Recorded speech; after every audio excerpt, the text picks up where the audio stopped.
अस्सलाम वालेकुम मियां साहब की हाल है? अल्हम्दुलिल्लाह शुक्र है। ठीक ठाक है जी। मियां साहब को मदीना पाक दा कोई हिस्सा ना सानू कोई वाकया सुनाओ। ते अगे सुन के बड़ी तकलीफ होई है खुश है ते अल्लाह पाक तन्नू को जमीन पे पकड़ दे के सानू बड़ा वाकया अच्छा मैं सुनाना तुहानू बड़ा प्यारा वाकया। मेरे एक दोस्त हैं हाजी इशफाक साहब, जी अल्लाह उन्होंने जन्नतुल फरदौस से चाला मुकाम देवे। आमीन अल्लाह पाक उन्होंने कबर नू जन्नत के बागां चों बाग बनाए और आखिरत ते मेरे प्यारे करीम आका सल्लल्लाहु अलैहि वसल्लम की शफात नसीब करे। अल्लाह पाक उन्होंने फैमिली ते करोड़ां रहमतां ते करम करे। मेरे मौसम भी सन उन्होंने मेरे ते बड़े आसान, बड़े ही प्यार वाले, बड़े ही प्यार वाले। खान साहब इतफाक होया ऐसा कि मेरी वाइफ और मैं अल्लाह पाक ने अपने और अपने प्यारे महबूब के घर बुला लिया। हुण साडे वापसी दे दिन शुरू ने। जन्नतुल बकी जन्नतुल अपना आका करीम सल्लल्लाहु अलैहि वसल्लम दे रोज़ा मुबारक दे नाल रियाजुल जन्ना, रियाजुल जन्ना, रियाजुल जन्ना च नफल दो पढ़न दा मेरे आका करीम सल्लल्लाहु अलैहि वसल्लम ने फरमाया कि जिन्हें रियाजुल जन्ना च दो नफल पढ़ लै क़यामत वाले दिन मेरी शफात उनके वास्ते वाजिब हो गई। अल्लाह पाक सब नू, अल्लाह पाक सब नू उस जगह ते नवाफल पढ़ाए। परवरदिगार अल्लाह पाक सब नू मौका दे। मेरे आका करीम दी सारी उम्मत नू जेड़े जेड़े नहीं जा सके अल्लाह पाक उन्हां ते करम करे। मेरी अतुल वसा कोशिश ही, क्योंकि अल्लाह पाक बार बार इन्नी दफ़ा बुलाया तो मैं कहा यार हुण किसी होर नू मौका दे, तेनू बड़े नफल पढ़ा दिते गए ने, बड़े नफल पढ़ा दिते गए ने।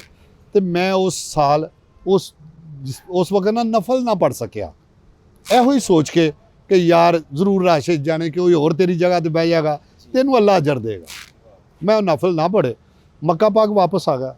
वापस आए तो हाजी इशफाक साहब मक्का पाक सन। वो मैनू की कह रहे ने जुमेरात है, उस दिन ही मैं आया तो मैनू कहते मियाँ साहब मदीना पाक ना चलीए, सवेरे जुम्मा मदीना पाक ना पढ़िए। हाली 15 दिन मदीना पाक तो रह के ते मक्का पाक पहुँचे हाँ, तो कहते सवेरे जुम्मा उत्थे ना पढ़िए। तो हुण ना होवे मदीना पाक दा ते रहा कित्थे जांदा है, इनकार कित्थों हुंदा है। मैं गया हाजी साहब जिस तरह तुहाडी खुशी, कहते अज चलने आ तो सवेरे जुम्मा इंशाअल्लाह उत्थे पढ़ा।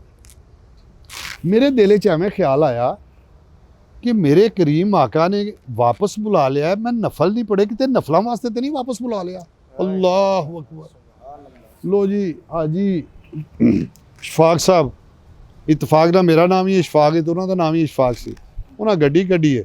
अलहमदुलिल्लाह मदीना पाक का सफ़र शुरू हो गया। मदीना पाक का सफ़र शुरू होया जिस वक्त पहुँचे उत्थे मदीना पाक, ईशा का टाइम सी।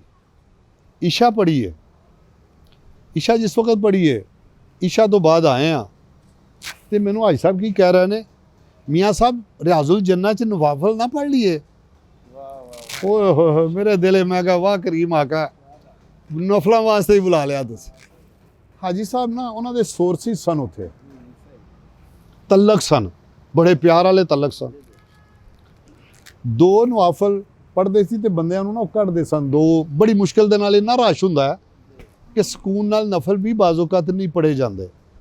उन्होंने जिस वक्त क्या मैनू तो असी चले गए रियाजुल जन्ना ते उन्हें किसी नूं फोन किया तलक वाले नूं, अल्लाह जानदा वो तलक वाला आया। उन्होंने शुरतियां नूं कहा कि मेरे अखू ने, मेरे भरा ने, इन्हों नफल पढ़न दे। खुदा दी कसम है इन्ने सकून नाल सारिਆਂ ਨੂੰ बाहर कढ़ देने पै, असी दोवें नफल ते नफल पढ़ी जा रहे। मैं अक्सर दो नफल पढ़ के बाहर आ जाना सा किसी होर वास्ते, क्योंकि रश कोई नहीं सी, सकून दा टाइम मिलिया, मौका मिलिया, मेरे आका करीम ने मौका दिता दोबारा, तो मैं 8 नफल पढ़े आराम सकून दे नाल। अल्लाह पाक ने नफल पढ़ाए, नफल पढ़ा के ते अल्हम्दुलिल्लाह फिर असी सुबह जुम्मा पढ़िया, जुम्मा पढ़ के ते मक्का पाक वास्ते रवानगी हुई। कहने का मकसद है अल्लाह जानदा तुसी मुहब्बत करो, जिस वक्त तुसी मुहब्बत करदे जे ते मेरे करीम आका किड्डा करम करते हैं। तो मैनू यो याद आता कि देखो मैं नफल नहीं पढ़े, मेरे करीम आका ने दोबारा बुला के मैनू नफल पढ़ा के तो फिर मैनू वापस भेजा।